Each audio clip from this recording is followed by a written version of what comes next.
Assalamu alaikum wa rahmatullahi wa barakatuhu. Barkanku da kasancewa tare da wannan tasha tawa mai ɗumbin albarka mai suna Duniyar Fasaha. Sunana Ibrahim Awwal. A darasin baya mun yi bayanin da zaka collecting data daga user, wato zaka ansa abu daga user. Mun ce a nan wurin bara mu sake wannan program ɗin magana da ake aiki. A nan wurin zaka yi collecting data ne daga user, ka ce mai sunansa, nan kuma sai ka printing barka, sai ka rubuta sunan da kai collecting daga cikin wancan layi na farko. A layi na uku kuma zaka ansa number ta farko da zaka haɗa sa can layi na gaba na nawa kenan 1 2 3 4 5 6 a layi na 6 kenan. Layi na gaba shi kuma layi na 4 zaka ansa lamba ta biyu.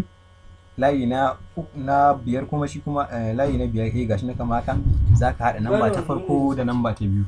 A layi na 6 kuma zaka printing namba ta farko da namba ta biyu da ka haɗa su kenan a tare. Bara mu ga yadda yake aiki. Nace zan danna run da farko, suka tambaye ni mai sunan ka, sai na rubuta misali Ibrahim. Layi na gaba sun ce barka Ibrahim. Layi na gaba suka tambaye ni lamba ta farko, sai na sa 2. Layi na gaba suka tambaye ni lamba ta biyu, na sa 3. Sai na ce mana printing mai 5. Wasu ya mana printing 5. To a darasin mu na yau zai mana bayani ne akan yadda zaka yi printing abubuwa. Akwai hanyoyi da yawa da ake amfani da su don printing abubuwa, zan nuna mana da yake aiki. Da farko dai zan so ku je ku danna alamar subscribe idan ku danna mana subscribe ba, domin ƙara mana ƙarfin gwiwa, sannan ku danna alamar share, ku danna like. Za ku danna shi ne domin wasu su ma su gani su ƙaru. Za ku yi share kenan. Za ku danna like domin hakan za mu gane cewa kuna buƙatar irin wannan bidiyoyi. Idan muka cewa likes suna yawa, za mu ci gaba da ɗora muku irin wannan bidiyoyi. Inda ake printing abu a Python programming, ana amfani da kalmar print ne kamar haka. Print sai a sa abin da ake so a printing a cikin nan wurin. Misali sai in ce barka. Misali duk wanda ya kallaci sauran samun na baya ya fahimci wannan abu. To misali ina so ne printing abu, misali yanzu kamar lissafi haka, ina so ne printing 3 plus 4 a nan wurin. 3 plus 4 me kun yi mana printing 7, zai mana printing 3 plus 4 ne, saboda na sashi a cikin quotations ɗin guda biyu na nuna mana cewa wannan abin is a string not a numbers. Misali yanzu a haka zai dauke shi ne characters din ciki, zai dauka mana printing gashi nan aka. Idan ina so ne printing 7 ne, sai na cire wannan quotation din guda biyu kamar haka, sai dan na print a haka zai mana printing 7 gashi na kamar dan gani. Yanzu anan wurin zan zo na ƙara rubuta wani abu, misali haka ce haka print. Idan aka hada 3 da 4, 3 plus 4 zai bada, sai na zo nan wurin na sa kuma sai na bada space guda ɗaya, sai na mai 3 plus 4 to sai mata printing 7 kenan ko na aka da 3 plus 4 zai bada 7. yau gashi na gama haka. Sannan idan na so da printing strings da numbers da wasu abubuwa dai da yawa, ana amfani da comma ne kamar yadda muka gani a nan wurin. Yanzu nan wurin zan yi ƙara wani string din a gaba ta hanyar amfani da wannan code da biyu. Bayan na bada space sai na bada wannan code guda biyu, sai in danna misali 7, sai na wuta 7 a nan gaba. Gashi na wuta mana 7. Nan wurin kuma idan na so da printing 7 ne, zan yi 7 isa ma. Dukan da kai dai is the same. Da fatan an fahimci wannan darasin.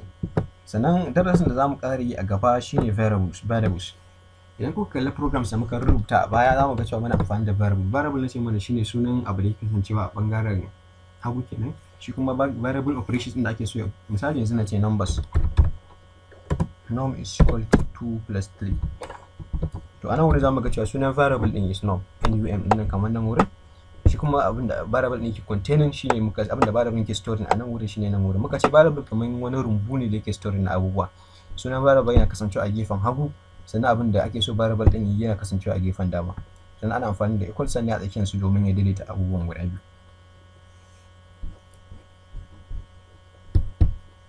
Ana creating variable ne a layukan farko na program domin a yi amfani da su a layukan da suke gaba a program. Misali nan wurin zan yi print num. Domin haga a layi na farko mun yi abu, mun haɗa lambobi guda biyu 2 da 3. A layi na gaba kuma mun yi print ɗin lambobin. To ga cewa nan wurin muka amfani, bari a ce da variable ɗin yana ƙasan print number ne. Yanzu idan muka mai da variable ɗin a ƙasa, ba dai ba mu abin da muke bukata ba, saboda ba haka programming yake ba. Yana yin abu, yana irka abin ne sequentially. Wato ya zama na abin da kake so ka fara yi na lissafi zama da farko, kafin nan sai ka sa abin da kake so ya lissafa maka. Gashi nan mun gani bai ba abin da muke bukata ba, dole sai dai mu dawo da shi baya kenan. kamar haka. Yanzu aka zai ba mu abin da muke buƙata, gashi na ya mana printing. Abu na gaba da nake son nuna mana shine variable sai manipulating da value na variable. Misali a yanzu a layin farko zamu ga cewa na ɗauka y na sa mata value da sunan name, to a na gaba layin gaba kuma na zo nan mai da shi ye. To anan zamu ga cewa shi da muka printing din na y din zai ɗauka layi na biyu ne saboda shi ne yazo daga baya. Yana ɗaukan abin is sequential way ne. Da farko zai ɗauki y is equal to name, sai daga baya kuma zai ɗauki y is equal to ye. A nan gurin mun ga y din mai is equal to name, amma yanzu idan muka printing zai ɗauka mana na biyu ne saboda shi ne yazo daga ƙarshe. Duk wani abu da muka sa a variable yana ɗaukar variable din yazo daga ƙarshe ne a matsayin shi ne value da aka assign din shi gare shi. Bayan nan akwai wasu dokoki guda 4 da kowane variable ya kamata ya dinga bi, ko ce wasu ka'idodi da variable name ya kamata su ringa ɗauka. Aka ce variable name dole ya zama yana da abubuwan da ke cikin variable name zai kasancewa letter ko number ko underscore, bare yau a samu space a cikin shi ba kenan. Sannan wasu characters din ma ba za a same su ba, character ɗaya ne za a samu sa wato underscore, sannan ba za a samu space a cikin sa ba. Sannan kuma variable name bare ya fara da letter din nan ko underscore ba, dole sai dai bare fara da number kai ko underscore ba, dole sai dai fara da letter. Misali yanzu wannan wanda muka gani y na mai cewa ye misali na ma mai da shi ye, sai ce print ye kenan anan y underscore a. to anan gurin muna ganin cewa me y underscore a is equal to name na underscore zai mana printing kamar yadda mana printing abin da muke a baya, kusan zai mana printing ye. To amma me abin da muka fahimta anan gurin shine me za mu iya adding underscore a cikin variable name, amma yanzu idan muka cire underscore din muka mai da shi space bari a yi saboda shi ma doka ne wannan, dole sai dai ka sa underscore a matsayin raba abubuwa, ba wai zai kasa wai a gashin ya manna bari aiki ba. Sannan za mu iya amfani da me muka ce bari mu amfani da irin su hyphen ko wani ba, duk wani character bari mu amfani da shi dole sai dai wannan underscore din ne. Sannan variable name bari ya fara da letter ba, bari ya nan mu ce 2a ba, zo mu ce print 2a nan bari yu ba, shi ma wannan doka ce bari yu ka fara variable name da letter ba, gashin ya sa mana shi ma bari aiki ba invalid syntax. Sannan sai abu na gaba na ce variable name cannot contain space, wato variable name bari ya samu space ba, shine abin da na mana bayani, shine wannan ƙara ta biyu.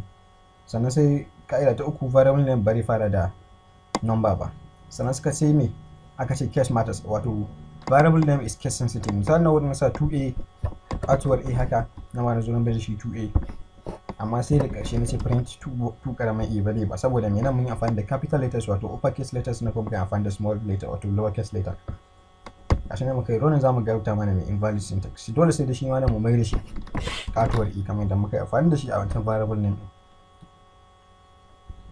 Gashi nan mun ce bari fara da letter ba, yanzu muka cire shi nan wurin muka mai da shi aa, ma muka mai da shi aa zai printing saboda ya duk dokokin da ake yi.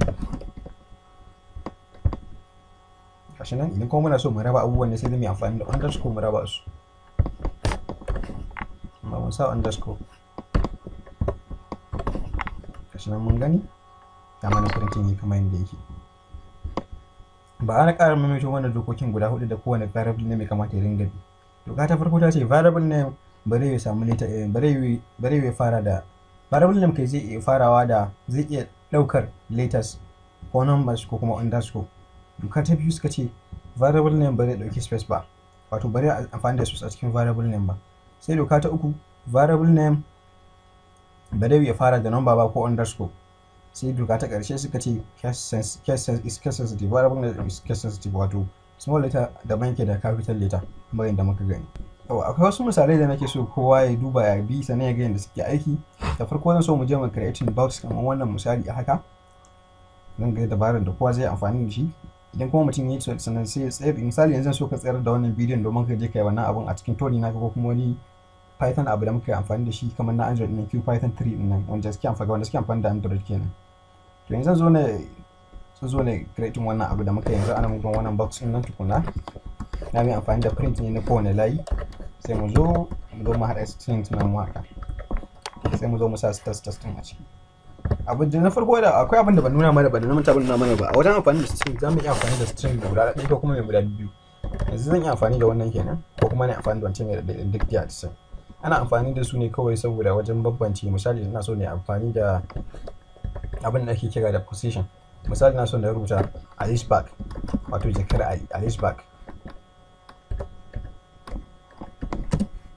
za mu ga cewa zai dauka cewa abin ya kulle a nan wurin string nan da kula nan ba ta kuma nan muna so mu amfani da abin ne idan muka printing za mu ga yaki gashi nan dole sai dai mu amfani da mai biyu a nan yanzu domin shine zai bambanta mana abubuwan namu. Na farko zai dauke shi idan ya ga dole sai ya ga na biyun tukuna zai dauke shi a matsayin karshen string din kamar haka gashi nan da mana printing idan muke bukata.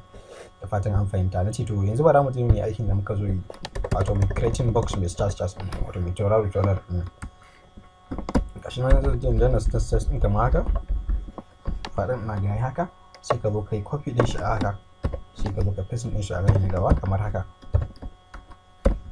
Idan muka printing din shi za mu ga cewa ba mu abin da muke bukata kamar haka gashi na mana printing din stars box na stars kamar da muka nuna a cikin program din. Yawa sannan sai misali na biyu sai mu je mu printing box ne kamar wannan kamar yadda yake a cikin wannan screen din yanzu. Daga nan wurin kenan za mu zo mu cire waɗannan za mu cire wannan stars sai mu mai da su spaces kenan kamar haka. Amma sai mu zo mu goge ƙara spaces kamar haka. Amma sai mu zo mu goge sai mu ƙara spaces kamar haka. Sorry a nan ba za mu goge ba za mu bar shi tunda layin ƙarshe ne a nan kamar layin farko zai kasance kenan.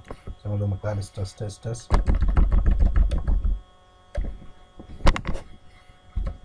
gashi nan ya zo daidai yadda muke buƙatar sai mu printing din shi gashi nan shi ma mana printing. Misali na gaba abin da ke so na mana printing shine wannan triangle ɗin misali kamar haka. To shi kuma da za mu yi shi shine shi ma zai kasance kamar haka ne. Za mu zo mu goge wannan abu sai mu bar guda ɗaya sai mu layi na gaba mu bar guda biyu layi na gaba mu bar guda uku sai mu ƙara bi kenan a haka sai mu layi na gaba shi kuma mu bar guda hudu sai mu danna print sai mu ga da program namu zai kasance gashi ne ba mu kamar yadda muke bukata a jikin wancan abun namu. Program namu na gaba wato misali namu na gaba zan so mutum ya je creating program ne wato ka rubuta python program dabarar gina mana da tabbatar wanda zaka yi amfani da shi a matsayin calculator wanda zai ringa ansan number daga user sannan ya ba da square na wannan number. Da farko dai abin da ake nufi da square na number shine zai ce number times number. Misali na ce a bani square na 2 zai bada 4 idan ce a bani square na 3 zai bada 9 idan kuma na 9 ne zai bada 81 wato 2 times 2 ko 4 times 4 idan 4 ne aka ce a nemo square shi zai bada 60 ko kuma a ce 3 times 3 zai bada 9 ko a ce 9 times 9 zai bada 81 to shine ake nufi da square. Misali yanzu sai ka zama amfani da misali idan a number sai na sa variable is equal to num sai na ce mai ever saboda za mu ansa number ne mai calculation ita sai ce input ever input sai ce input sai na zo na ƙara danna wannan abun sai na zo mu sami enter. Misali ka sa number da kake son ka nemo square nata ka sa number sai mu je layi na gaba sai mu ce square na number misali print square na number is square din number misali square din number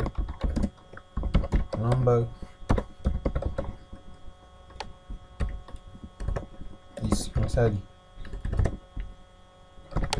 ko kuma is equal to misali kenan ba is equal to sai ka sami num times num a nan gaba.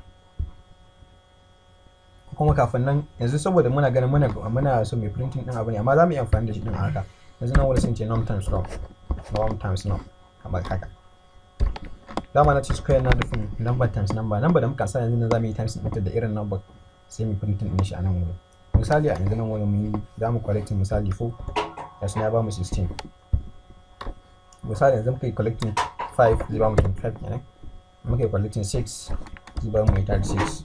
Duk number da muka sa da 3 zai ba mu 1089 idan muka sa mai 66 zai ba mu 4356 idan muka sa mai 23 zai ba mu 529. to kamar haka yanzu number da ka sa wannan ya ga mun ga amfanin programming yanzu nan wurin ya sauƙaƙe mana aiki ba tare da mun sha wahala ba mana nemo square na number. Sannan akwai wata dabara da ake amfani da ita wajen nemo square na abubuwa. Misali yanzu kuma idan magani idan kana so ka nemo 2 raised to the power of 3 daidai 2 raised to the power of 2 shine daidai ke da 2 square ko kuma 3 raised to the power of 2 daidai ke da 3 square ko 4 raised to the power of 2 is equal to daidai ke da 4 square. To a yanzu zamu ga ɗayan number da ake amfani ɗayan method da ake amfani da shi kuma ana amfani da double wannan asterisk din nan sai mu amfani da shi. Amma shi wannan zai nuna cewa ba dole sai square ba, za ka sa 3 misali 2 cube. Idan kana so ka nemo cube na number ne za ka amfani da 3 a nan wurin, amma yanzu da square muke so za mu sa 2 ne kamar haka. Yanzu idan muka sai mu ce me suka ce ka sa number, idan ka sa 3 shi ya bada 9, idan ka sa 4 zai bada 16 kamar shi ma wancan. Amma shi mun dace bambancin wannan zaka amfani da shi a matsayin square root ne. Wannan misali zai kasance zaka yi mai da shi 3. Misali yanzu 3 raised to the power of 3 ina ga 27 ne ko? Bara mu gani, bara mu zo mu san 3 raised to the power of 3 is 27. Gashi ya ba mu kamar yadda muke bukata, to shi ma kai. Wannan shine karshen tutorial namu na yau. Insha Allah a darasin gaba za mu yi for loops, wato inda ake yin amfani da looping ta hanyar amfani da for loops. Da fatan kun ji daɗin wannan video, kada ku manta ku danna mana subscribe domin ƙara mana ƙarfin gwiwa, sannan ku danna alamar ƙararrawa domin duk lokacin da muka saka sabon video ku same sa.